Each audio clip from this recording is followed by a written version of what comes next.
Before we begin, look closely at these faces. Factories, war, protests, quiet kitchens, moments frozen in time. These are not the polished versions of history you were shown in school. These are the raw photographs, the real lives behind the headlines. Welcome to Dark History Archive, where forgotten images speak again. If you believe history deserves to be seen without filters, subscribe now and step back in time. Let's begin. At the beginning of the 20th century, garment factories powered America's booming cities. Inside these crowded rooms, rows of workers, many of them recent immigrants, stitched clothing for long hours under harsh conditions. Ventilation was poor. Wages were low. Entire families often depended on a single sewing machine. These factories helped build the fashion industry and fueled economic growth. But behind every finished garment was exhaustion, sacrifice, and the quiet determination of people chasing survival in a new land. As industry expanded, agriculture began transforming into mass production. Conveyor belts carried potatoes through early processing plants, turning simple crops into shelf-stable products like potato flakes.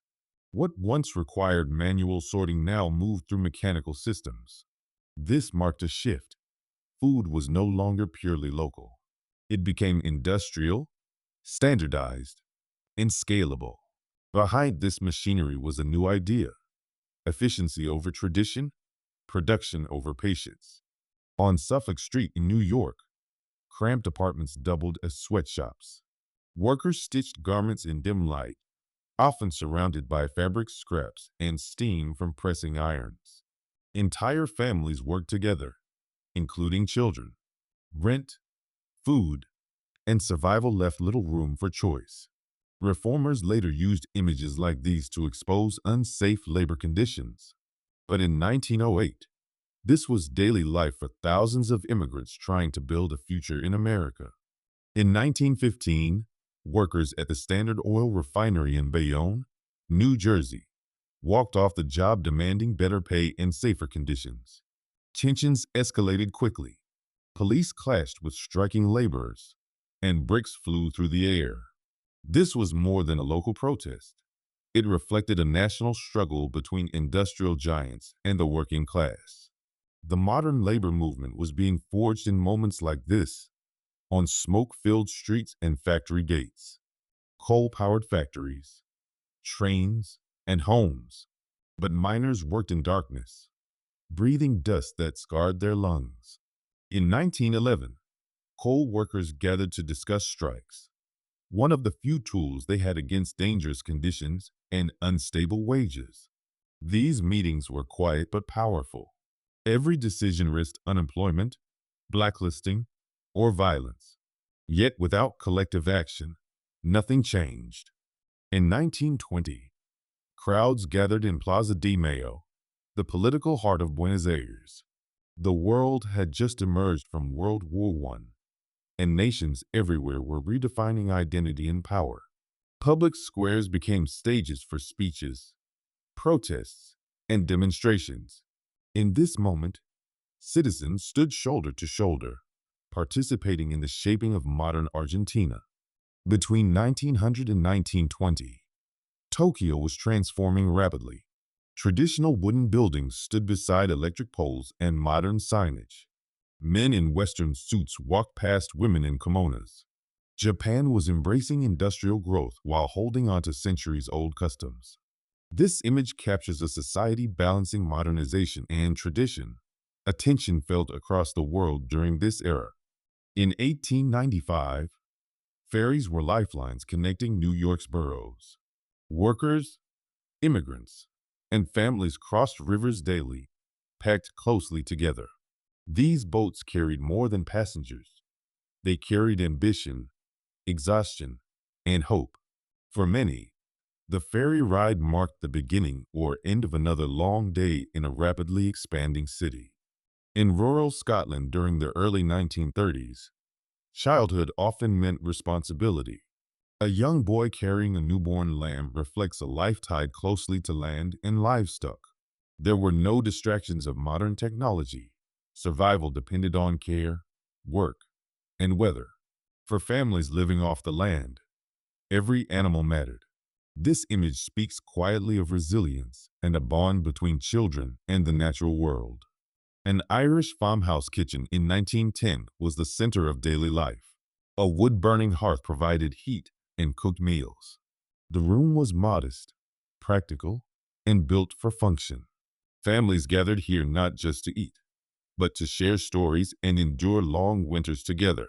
Comfort was limited, but community was strong. The kitchen represented warmth in both temperature and spirit.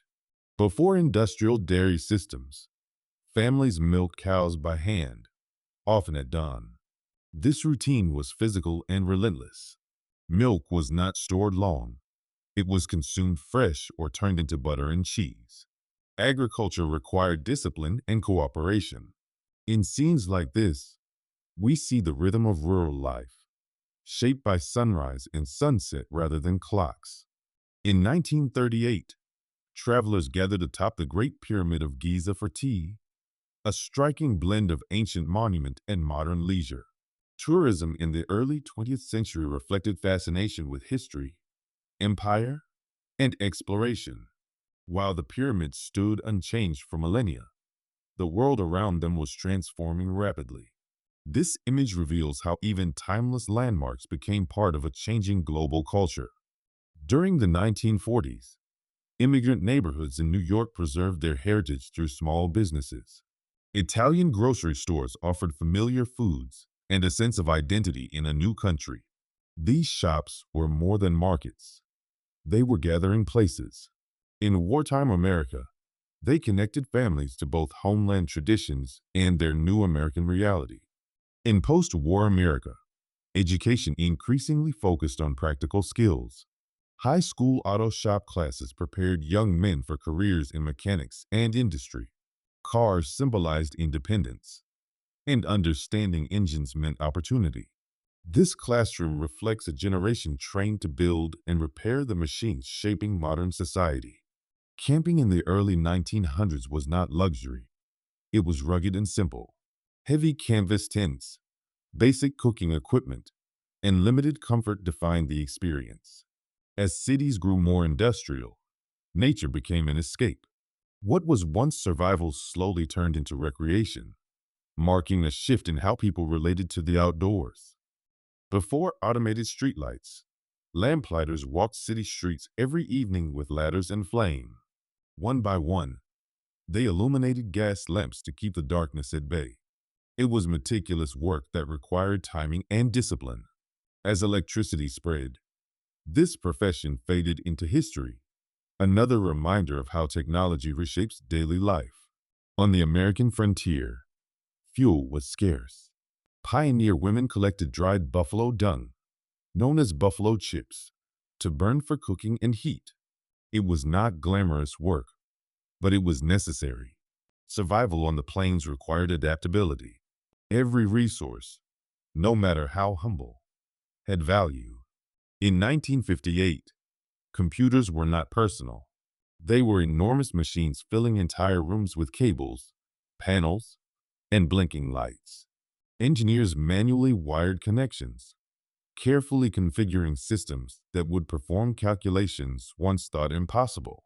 These early IBM computers were fragile, expensive, and complex, yet they marked the beginning of the digital age.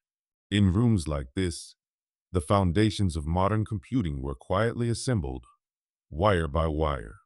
During World War II, millions of men left for the front lines. In their absence, women stepped into industrial roles once considered off-limits.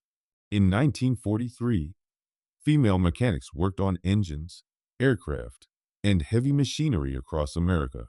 This image reflects a turning point, when necessity reshaped gender roles. These women did more than fill positions. They proved capability had no gender.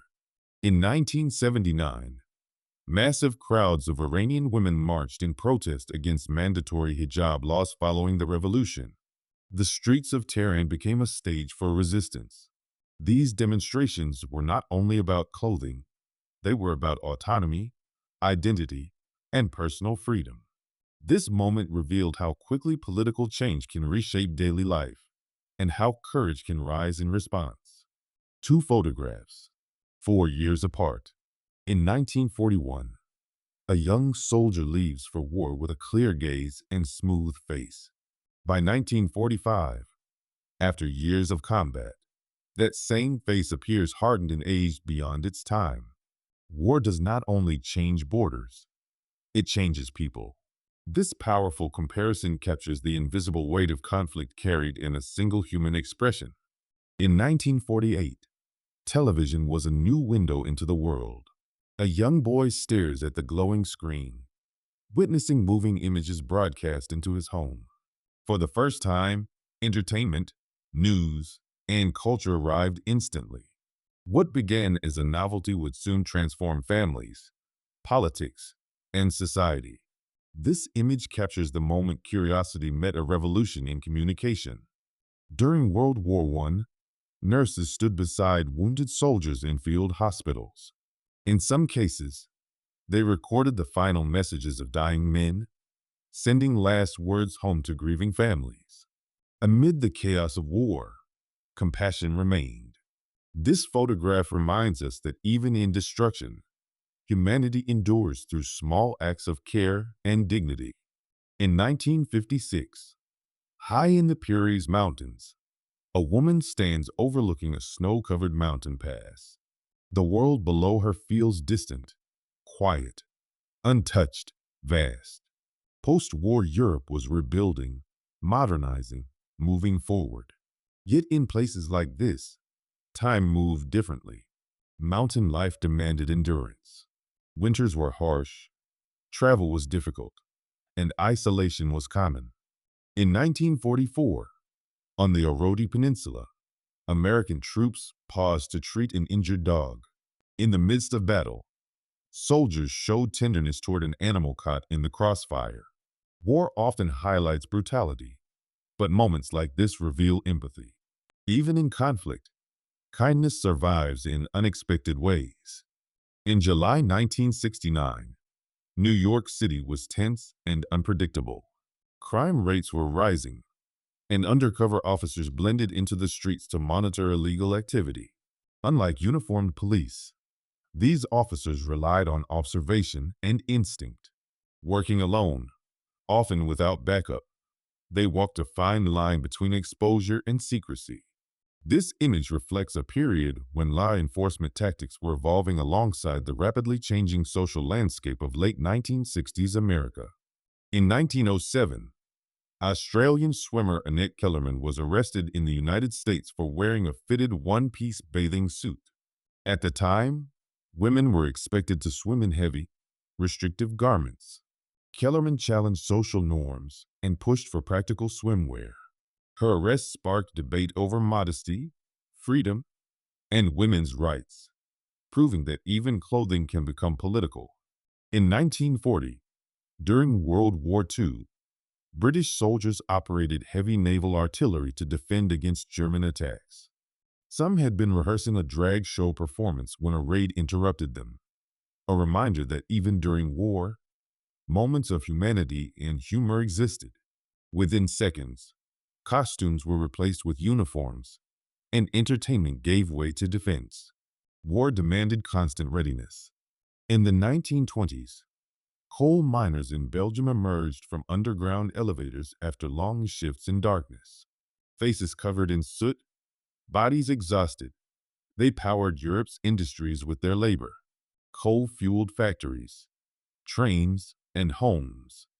But the cost was paid in health and safety. These miners carried the weight of industrial progress on their shoulders.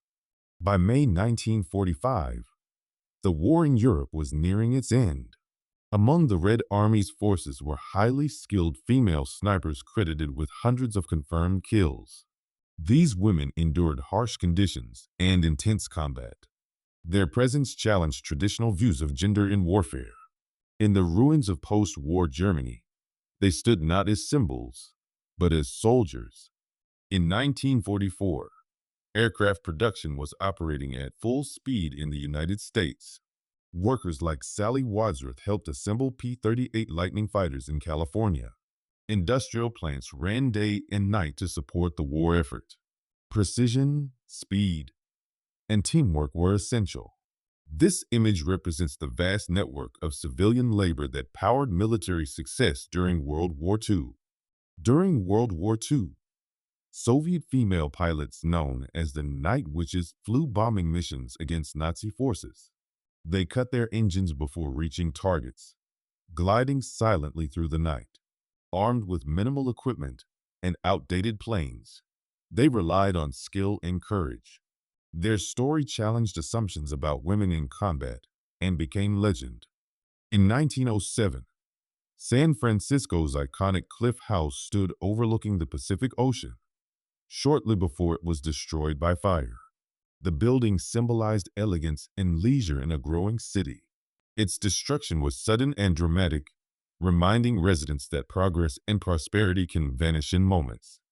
In the late 1950s, a young David Attenborough began shaping what would become a legendary broadcasting career. At the time, television was still evolving. Nature documentaries were rare, and global wildlife exploration required courage and innovation. This early image captures a man at the beginning of a journey that would later influence how millions understand the natural world. Mid-20th century novelty furniture often reflected fascination with the exotic. The so-called alligator table used preserved reptile forms as decorative bases. While unusual today, it represented a time when wildlife was viewed more as display than conservation concern. Design trends can reveal cultural attitudes, including how societies relate to nature. In the 1940s and 1950s, fashion emphasized sharply structured silhouettes. The bullet bra became a defining undergarment, shaping the pointed contour popularized in cinema and advertising. It symbolized post-war femininity and consumer culture. Clothing trends often mirrored social expectations, and this style reflected the era's specific vision of beauty. Early airplanes were fragile structures of wood, fabric, and wire. Pilots sat exposed to wind and weather, trusting experimental engineering to keep them aloft. Aviation in the early 20th century was daring and uncertain, yet each flight pushed humanity closer to mastering the skies, changing travel, warfare, and global connection forever. In the 1950s, automobiles symbolized freedom and modern life, but safety was still a developing idea. When seatbelts were first introduced, many drivers viewed them with suspicion. Some believed they were unnecessary. Others feared they would trap passengers in accidents. This photograph captures a moment of curiosity, a woman examining a new invention that would eventually save millions of lives. What seems ordinary today was once unfamiliar, even controversial. These photographs are more than images. They are evidence of struggle, of survival, of ambition, of resistance. History is not just kings and presidents. It is workers, children, soldiers, mothers, strangers. If you believe these stories deserve to be remembered, subscribe to Dark History Archive, because the past is not silent. It is waiting, and there are many more forgotten images still to uncover.